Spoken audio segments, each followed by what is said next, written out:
warahmatullahi wabarakatuh. Alhamdulillah, nahmaduhu wa nasta'inuhu wa na'udzubillahi min syururi anfusina wa min sayyiati a'malina. May yahdihillahu fala mudilla lahu wa may yudlil fala hadiyalah. Rabbi shrah li sadri wa yassir li amri wahlul 'uqdatam min lisani yafqahu qawli. Allahumma shalli wa sallim ala nabiyyina Muhammad wa ala alihi wa sahbihi ajma'in. Amma ba'd. Baik, akhwati fillah, ibu-ibu hamil, ibu-ibu menyusui atau para akhwat yang insya Allah akan menjadi seorang ibu segera ya insya Allah. Dan jomblo-jomblo mungkin ada juga yang bergabung di sini. Alhamdulillah ya, walaupun belum menikah, ini bagian daripada persiapan menuju ibu ya. Status seorang ibu. Jadi mereka memang mencari ilmu itu walaupun belum menikah. Nah, ini yang tepatnya seperti itu ya, agar nanti ketika menikah sudah tahu kita kondisi apa yang mau kita jalankan, kemudian bentuk ibadah-ibadah apa saja dengan ilmu ya. Jadi beramal dengan ilmu itu yang lebih bagus. Jangan sampai ketika mau beribadah tapi tanpa dasar atau tanpa ilmu, itu adalah perbuatan yang sia-sia. Ya. Baik, hari ini alhamdulillah makasih banget kepada IZI, Inisiatif Zakat Indonesia, kemudian juga kepada Mbak MC, kemudian juga kepada Mbak moderatornya Mbak Mutia ya. Ya, kalau dibahas masalah Sumatera Utara ya, suami saya Sumatera Utara ya. Orang Siregar. Jadi anak saya pun nurun jadi Siregar. Alhamdulillah sedang hamil anak kedua 6 bulan. Yang jadi Siregar juga insya Allah. Kemudian kampung saya ya Rokan Hulu Pasir Pengarayan. Jadi sama-sama Mbak Mutia. Baik, kita ini sebagai perempuan ya mendapatkan posisi istimewa ya. Alhamdulillah jadi perempuan. Alhamdulillah juga jadi laki-laki sebenarnya ya. Namun sebenarnya kalau kita lihat perempuan itu banyak keistimewanya ya dibandingkan dengan laki-laki ya. Salah satunya adalah kita bisa bereproduksi, laki-laki reproduksi juga, tetapi hanya kita yang bisa hamil, mengandung, dan hanya kita saja yang bisa menyusui. Walaupun misalnya kalau mau direkayasa dengan teknologi zaman sekarang, laki-laki bisa hamil, laki-laki bisa keluar air susunya, tetapi itu tidaklah sama ya. Dan itu dilarang karena sudah dilarang oleh siapa? Dilarang di dalam Islam, di dalam syariat ya. Kalau orang-orang yang non Muslim ya tentunya semuanya boleh bagi mereka ya, tapi tidak bagi orang Islam. Yang mengandung, yang hamil, yang menyusui adalah seorang wanita. Baik, untuk ibu hamil ini ya karena beliau adalah orang yang mengemban tugas istimewa ya, mengandung. Di sana mengandung kan berarti membesarkan janin tadi sehingga sehat dan kemudian sampai pada umurnya akhirnya dilahirkan ke muka bumi. Jadi bebannya sangat besar ya, saking besarnya maka perlu ada keringanan-keringanan yang diberikan, termasuk keringanan dalam beribadah, yaitu dalam syariat kita. Jika ibadah tersebut bentuknya seperti puasa Ramadan, itu ada keringanannya. Dalam sholat, bagi perempuan hamil dan menyusui, apakah ada keringanannya juga? Ada, yaitu bagaimana ketika sholatnya, gitu ya. Kalau ketika sholatnya saya berikan sekilas saja ya, keringanan rukhsah yang diberikan, yaitu jika kita tak mampu berdiri, maka kita boleh sholat secara duduk. Kalau nggak mampu sholat secara duduk, maka dalam keadaan berbaring. Kalau nggak mampu juga mungkin hamilnya luar biasa beratnya, maka dalam keadaan isyarat mata. Mungkin ketika sudah detik-detik mau melahirkan itu ya, belum sholat misalnya ya, dan belum keluar cairan apa-apa, darah ya, belum keluar darah, maka masih haruslah sholat dia. Ya, baik, itu tadi. Dan bagaimana caranya sholatnya tadi? bagi orang ibu-ibu hamil ya seperti biasa ya. Kalau kita mampunya duduk di atas kursi, silakan dibuat di atas kursi. Kalau bisa misalnya selonjor kakinya ke depan itu yang nyaman, ya itu caranya sholatnya. Kalau ibu menyusui bagaimana rukhsah sholatnya? Ibu menyusui rukhsah sholatnya ketika anak, ya anak kadang-kadang dia menyusu. Kalau menyusu itu lama ya kadang-kadang ya, sehingga kalau kita tarik payudara kita paksa kita mau sholat gitu, anak tersebut pun nangis gitu. Sebenarnya diperbolehkan untuk menjamak sholat bagi ibu menyusui. Nah, itu salah satu alternatifnya ya. Kalau misalnya anak memang menyusunya terlalu lekat, tidak bisa ditinggalkan sementara waktunya mepet, itu kita bisa menjamak sholat kita. Atau misalnya dalam keadaan tersebut, anak menempel di dada kita dan kita pun sholat. Misalnya, tidak ada masalah. Itu sama dengan menggendong anak. Rukhsah juga bagi ibu yang tidak hamil dan tidak menyusui, ada anak kecilnya nangis misalnya, tidak bisa dilepas, maka boleh menggendongnya dalam keadaan sholat. Ya. Nah, sekarang kita hari ini akan membahas tentang bagaimana itu keringanan bagi ibu-ibu hamil dan ibu-ibu menyusui dalam berpuasa Ramadan.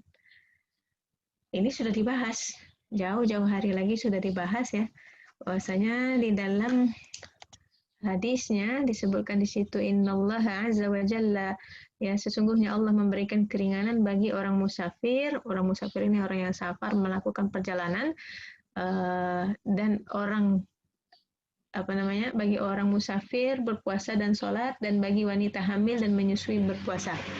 Ya, ini kemudian juga rukhsah berarti keringanan ya. Apakah keringanan itu tidak dibahas di dalam hadis ini, tetapi nanti akan dibahas pada hadis yang lain ya.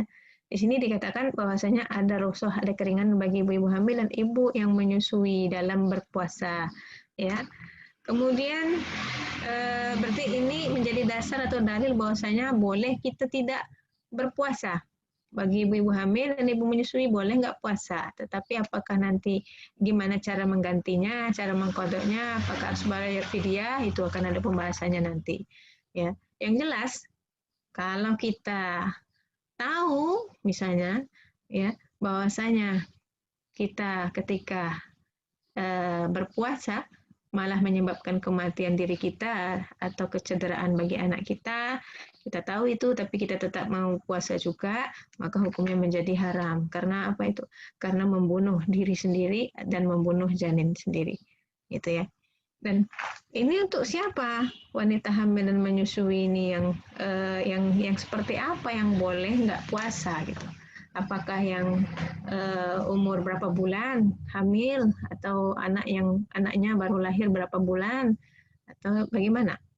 Tak ada batasan, ya, tidak ada batasan minimal atau maksimal umur kandungan ataupun umur anak yang sudah dilahirkan yang sedang menyusui, ya.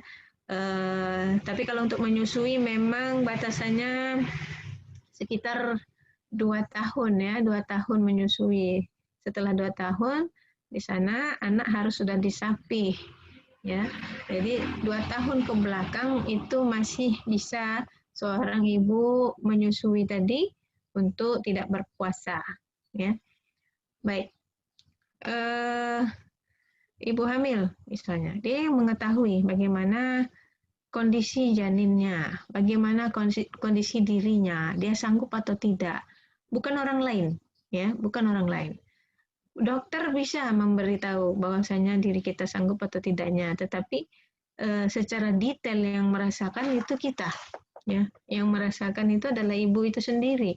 Mungkin dokter bilang, insya Allah bisa nih Bu, gitu ya. Ibu silakan nggak apa-apa puasa, gitu kan.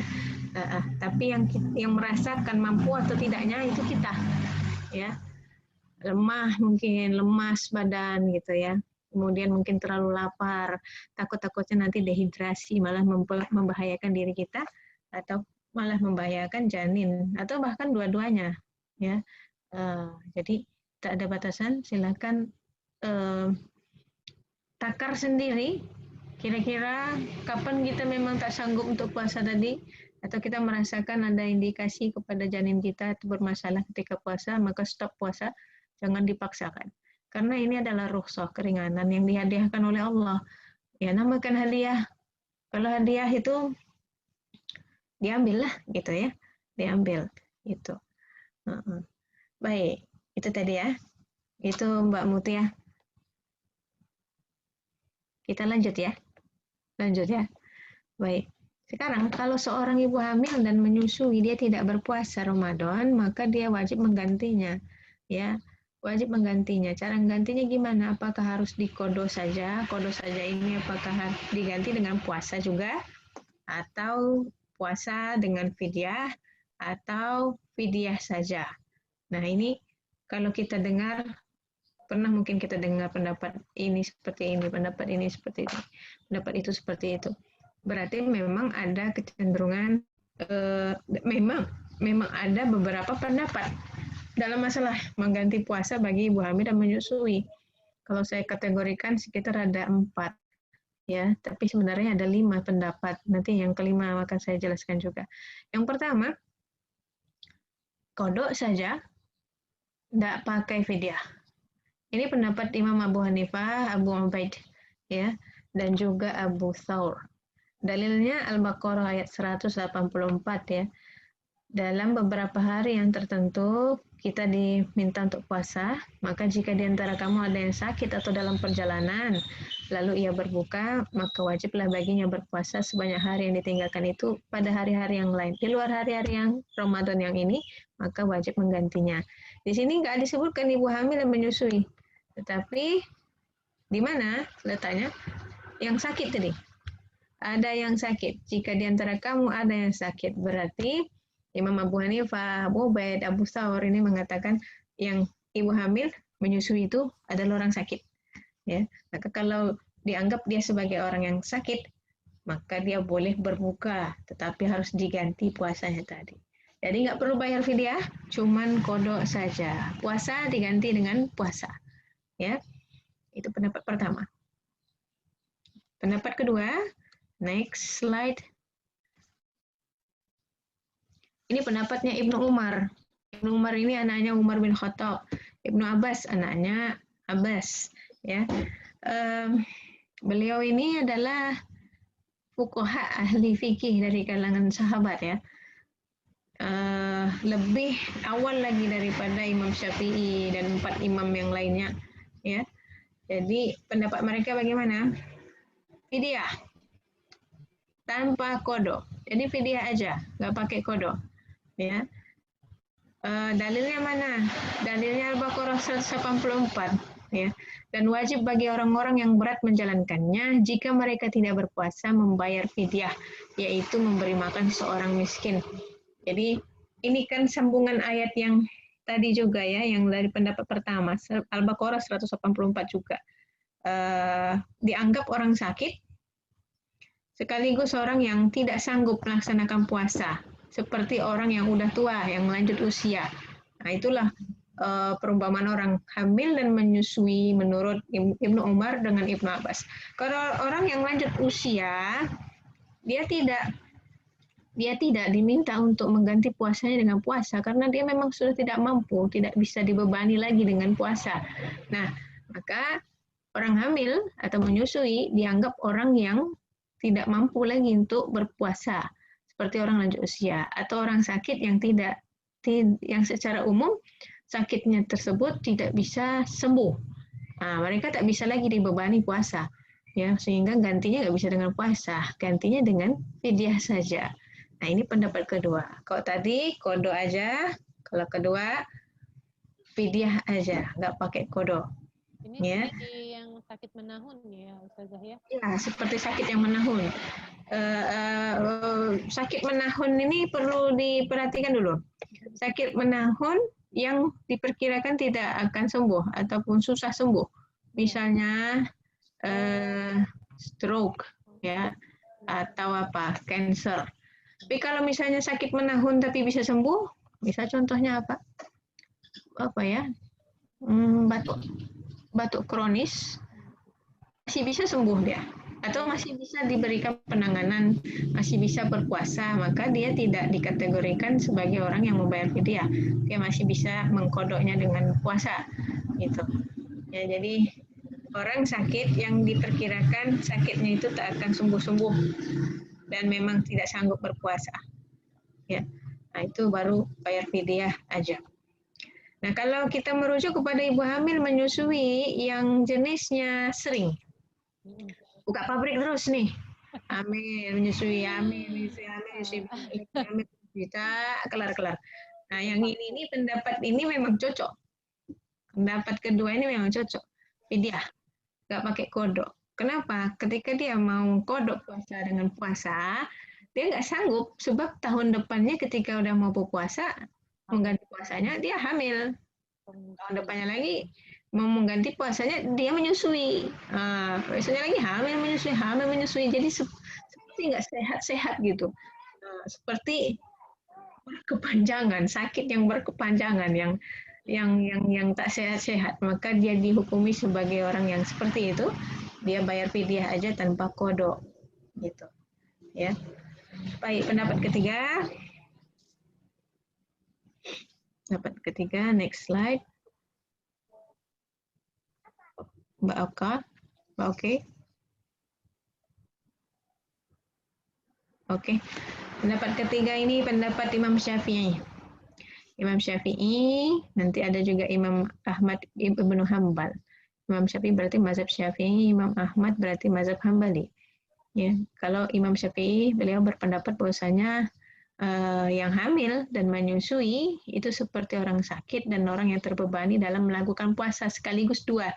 Ya, berarti dia harus qada dan fidyah. Tapi kalau mau detailnya Imam Syafi'i dan Imam Ibnu Hambal, Ahmad Ibnu Hambal berkata kalau tak berpuasa sebab dia khawatir sama bayinya atau janinnya, bayi atau janin yang di dalam perut atau bayi yang sudah keluar yang mau disusuin itu, dia khawatir kepada mereka, maka qada sekaligus fidyah. Jadi apa-apa yang berkaitan dengan kondisi bayi dia harus fidyah. Ya. Tapi kalau dia ada kait-mengaitnya, dia khawatir juga pada dirinya, pada ibu itu khawatir pada dirinya sendiri, terjadi sesuatu kepada dirinya, bukan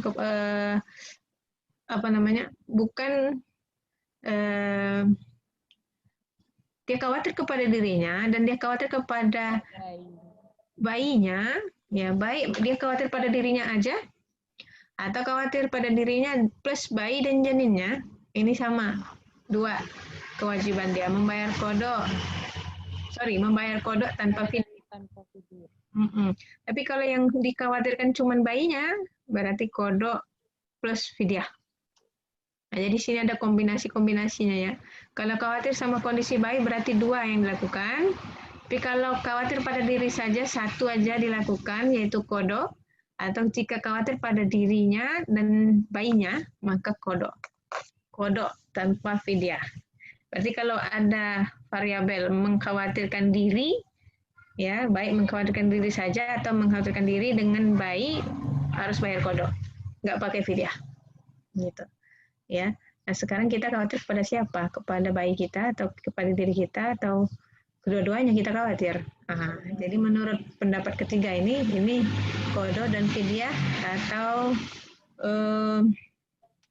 qada saja, gitu ya. Dilihat kondisi masing-masing.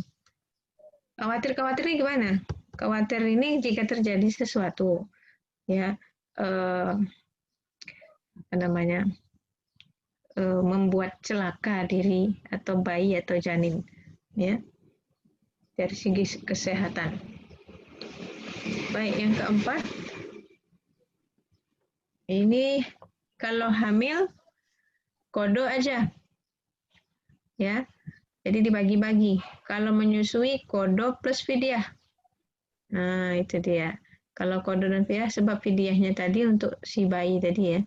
Kalau kodonya itu kodo untuk si ibunya. Kalau hamil, kodo saja. Nah, ini pendapat dari mazhab Maliki.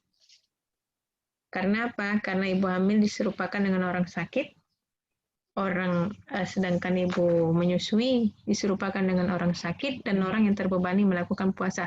Maksud orang yang terbebani melakukan puasa itu maksudnya dia nggak sanggup lagi untuk puasa. Ya, kalaupun mengganti nggak bakal sanggup juga dengan menggantinya dengan puasa. Jadi dia bayar fidyah. Itu bagi ibu menyusui. Kalau ibu hamil, ya umpamakan sebagai orang sakit saja. Ya, orang sakit yang mana nanti dia bisa sembuh, maka kodo saja. Kalau menyusui itu kenapa orang yang dianggap orang sakit dan orang yang nggak bakal bisa melakukan puasa lagi, itu sebab dia durasinya panjang. Orang menyusui itu biasanya 2 tahun, kalau hamil kan cuma 9 bulan. Gitu ya. Baik, simpulannya, dari 4 pendapat ini, mana satu yang harus kita pilih gitu ya? Atau mana satu pendapat yang rojih yang paling kuat? Yang merojihkan atau yang mengkuatkan itu ulama-ulama juga ya, jadi bukan saya ya. Dari empat pendapat tadi, sebenarnya tadi saya bilang tadi ada 5 ya, ada pendapat dari mazhab Zahiri, itu berpendapat bahwasanya ibu hamil dan menyusui tidak mengkodok, tidak pula bayar fidyah. Ini pendapat yang agak unik sedikit, agak aneh sedikit. Kalau bisa jangan ditiru. Maksudnya jangan diambil pendapat yang ini ya, karena kita mau berihtiyat, kita mau berhati-hati agar ibadah kita maksimal. Jadi dari 4 pendapat atau 5 pendapat di atas, mana yang paling rajih, yang paling kuat? Yang paling kuat adalah sebenarnya kodo saja, ya, kodo saja tanpa bayar fidyah, ya. Namun kalau mau hati-hati lagi, baiknya kita bayar kodo plus bayar fidyah juga. Kenapa di dalamnya ada maslahah atau kebaikan untuk orang fakir miskin, mereka dapat makan, ya. Kemudian kitanya kembali kepada kita juga, pada ibu dan anak, kita dapat pahala dan kebaikan tersendiri, ya, melalui fidyah. Jadi monggo, gitu ya. Kalau mau ikut pendapat yang mana, boleh saja, sah-sah saja. Ya, kalau misalnya mengkodo saja tidak ada masalah, ya, atau membayar kodo dengan fidyah, itu pun lebih berhati-hati. Ya. Baik.